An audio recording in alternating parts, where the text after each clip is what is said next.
সহিহ মুসলিমের বর্ণনা 1478 নম্বর হাদিস। এই হাদিসটিও মন দিয়ে শোনেন। নবীজি সব বিবিদের সাথে রাগ করছে, অভিমান করছে, অভিমান করে কথা বলতেছে না। এমন রাগ করছে, রাগ করে ঘরের দরজা বন্ধ করে ভিতরে বসে রয়েছে।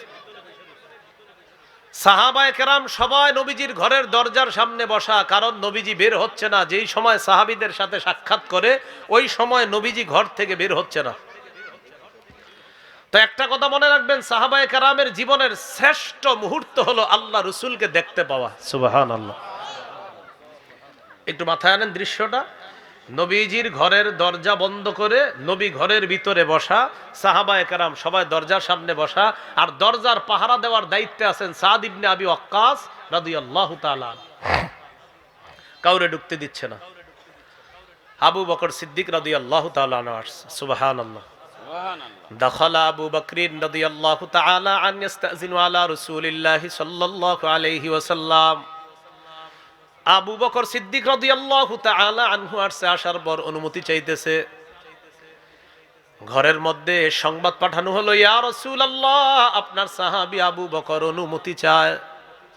ফাউজিনা লি আবি বকরিন, আবু বকরকে অনুমতি দেওয়া হলো। নবী বললেন, আবু বকরকে ঘরে আসতে দাও। সুবহানাল্লাহ। তো আবু বকর সিদ্দিক ঘরে ঢুকছে। একটু বড় ওমর ফারুক রাদিয়াল্লাহু তাআলা আনহু আসার পর দেখে সাহাবীরা আল্লাহ নবীর ঘরের দরজার সামনে বসা। দাখালা উমারু ইস্তাযিনু আলা রাসূলিল্লাহি সাল্লাল্লাহু আলাইহি ওয়াসাল্লাম। ওমর ফারুক আসার পর আল্লাহ নবীর কাছে অনুমতি চায়, আমি ভিতরে ঢুকতে চাই। ইয়া রাসূলুল্লাহ, উমর আসছে, আপনার কাছে অনুমতি চায়, ভিতরে ঢুকার অনুমতি আছে কিনা? নবীজি বললেন, ওমরকেও অনুমতি দিয়ে দাও। সুবহানাল্লাহ। ওমরকেও অনুমতি দাও। ফাউজিনা লি উমর, ওমর ফারুক রাদিয়াল্লাহু তাআলা আনহুকেও অনুমতি দেওয়া হয়েছে। তো ওমর ফারুক রাদিয়াল্লাহু তাআলা আনহু ঢুকছে। এবার বলেন তো ভিতরে কয়জন সাহাবী আছে? দুইজন। নবীজি, আবু বকর আর ওমর। আবু বকর ওমর ভিতরে যাওয়ার পর আম্মা জানরা যারা ছিলেন তারা পর্দার ওপাশে চলে গেলেন। ওমর ফারুক ভিতরে ঢুকার পর বললেন, লাকুলান্না শাইআন, এখন এমন একটা কথা বলবো, উদহিকুন নবিয়্যা সাল্লাল্লাহু আলাইহি সাল্লাম, যেই কথা বইলা নবীরে হাসায়া দিমু। সুবহানাল্লাহ। নবীজির মন খারাপ, চুপ করে আছে, কারোর সাথে কথা বলে না। তো ওমর ফারুক আগেই বিষয়টা জানছে কি, যে আম্মা জানরা ভরণ পোষণ চাইছে নবীজির কাছে, যে হুজুর ইসলামের তো এখন জয় জয়কর অবস্থা, আমাদেরকে কি একটু কাপড় চোপড় তেল সাবান দেওয়া যায় না? এরকম চাইছে কেন? এই জন্য নবীজি কষ্টে অভিমানে রাগ করে আছে। তো ওমর ফারুক রাদিয়াল্লাহু তাআলা আনহু ভিতরে গিয়ে বললেন, এখন এমন একটা কথা বলবো যেই কথায় নবীজিরে হাসায়া দিব। ওমর ফারুক বললেন, লাউ রাআইতা বিনতা খারিজাতা ইয়া রাসূলুল্লাহ, হুজুর আপনি যদি খারেজার মেয়েকে দেখতেন, আমার শ্বশুরের মেয়েকে যদি আপনি দেখতেন, শ্বশুরের মেয়ে সম্পর্কে কি হবে? স্ত্রী। আমার শ্বশুরের মেয়ে মানে সম্পর্কে কি হবে? স্ত্রী। হুজুর আপনি যদি আমার শ্বশুরের মেয়েরে দেখতেন, তার মানে অর্থাৎ আমার বিবিরে যদি দেখতেন। নবীজি তাকাইছে, কি হয়েছে? হুজুর সালাতনিন নাফকা, আমার শ্বশুরের মেয়ে আমার কাছে শুধু ভরণ পোষণ চায়। নবীজি রাগ করছে কি নিয়ে? ভরণ পোষণ চাওয়ানি। তো ওমর ফারুক বিষয়টা যাই না, আয়েশা বলতেছে, হুজুর আমার শ্বশুরের মেয়েরে যদি দেখতেন, আমার কাছে শুধু ভরণ পোষণ চায়। নবীজি বললেন, তারপর? চাওয়ার পর কুমতু ইলাইহা, আমি যখন দেখলাম খালি ভরণ পোষণ চায়, তার কাছে গেলাম। যাওয়ার পর ওয়াজাতু উনুকাহা, হুজুর গলাটা একটা চাপ দিয়ে ধরছি। এই যে আপনারা হাসি দিচ্ছেন, নবীজিও হাসি দিচ্ছে।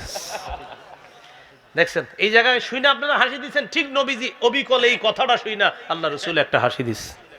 এর মানে বোঝা যায় আমাদের তবিয়তটা তৈরি হয়েছে এইভাবে যে মুসলমান সঠিক জায়গায় হাসতে পারে।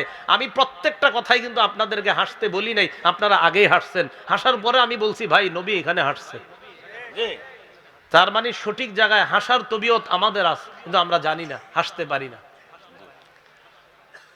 তো রাসূলুল্লাহ সাল্লাল্লাহু আলাইহি সাল্লাম বললেন, তুমি গলায় চাপ দিয়ে ধরছো? হ্যাঁ চাপ দিয়ে ধরছি। এত ভরণ পোষণ চাও কেন? ফাদাহিকা রাসূলুল্লাহ সাল্লাল্লাহু আলাইহি সাল্লাম, নবীজি একটা হাসি দিলেন। তুমি এইভাবে চাপ দিয়ে ধরছো কাহা? এবার নবীজি সহজ সরল ভাবে বললেন, ওমর এই যে আমার বিবিরা পর্দার উপাসে, এরাও আমার কাছে এগুলা চায়, এই যে তোমার কাছে যে চাইছে, ভরণ পোষণ চাইছে, এগুলা আমার কাছে চাইছে।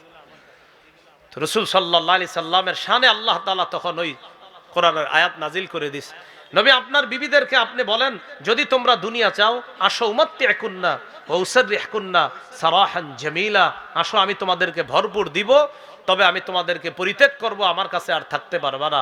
ওয়া ইন কুনতুন্না তুরিদুনাল্লাহ ওয়া রাসূলা ওয়াদ দারুল আখিরা, যদি আল্লাহ চাও, রাসূল চাও, আখিরাত চাও, ফাইন্নাল্লাহা আ'আদ্দা লিল মুহসিনাতি মিনকুন্না আজরান আযীমা, মনে রাখবা নেককার পুণ্যবর্তী নারীদের জন্য আল্লাহ তাআলা মহা পুরস্কার প্রস্তুত করে রেখে দিয়েছেন, তোমরা কোনটা চাও।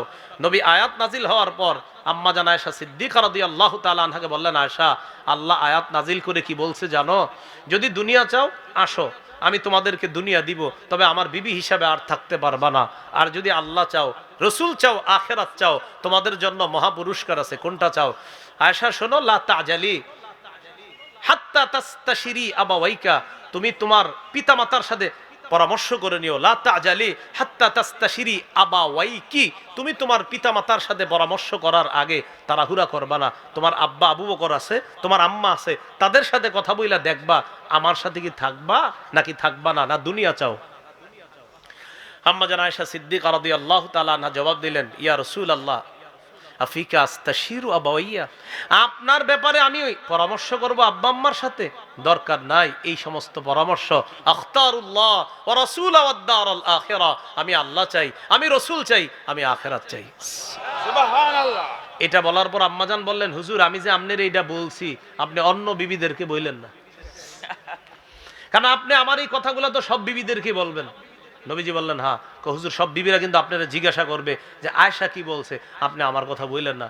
নবীজি বললেন, না আয়েশা, আমি বলে দিব, আমারে যারাই জিজ্ঞাসা করবে আমি বলে দিব তুমি কি কি বলছো। আয়েশা, তুমি যে কথাটা বলছো এটা অন্যদের জন্য কঠিন হবে, এই জন্য আমি কঠিনতা আরোপ করার জন্য দুনিয়াতে আসি নাই, আমি সহজতা আরোপ করার জন্য আসছি। তুমি আমারে যা যা বলছো আমারে জিজ্ঞাসা করলে আমি ঠিকই বলে দিব।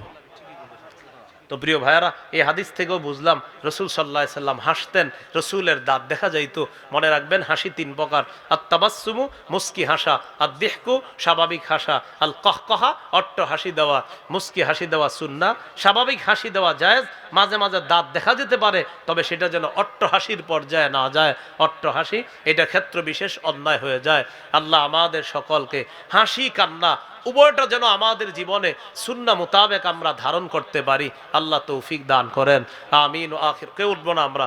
আখিরু দাওয়ান আলহামদুলিল্লাহি রাব্বিল আলামিন। আপনাদের সামনে রুমাল যাবে, মসজিদের জন্য যে যা পারি আমরা মেহেরবানি করে একটু দান করে দিব। আপনাদের সামনে যাবে, আমরা দান করি। আর সংকলন আছে মিম্বরের আমানত, এই মিম্বরের আমানত কিতাবের মধ্যে আজকের আলোচনাটা দ্বিতীয় খণ্ডে আপনারা পেয়ে যাবেন। এখানে ওরা গাড়ি নিয়ে এসেছে, কিতাব আছে গাড়ির মধ্যে, ওরা বলছে বলার জন্য, আমি বলে দিলাম যাদের প্রয়োজন হয় আপনারা গাড়ি থেকে 6 খণ্ড মিম্বরের আমানত এই কিতাবগুলা সংগ্রহ করে নিতে পারেন।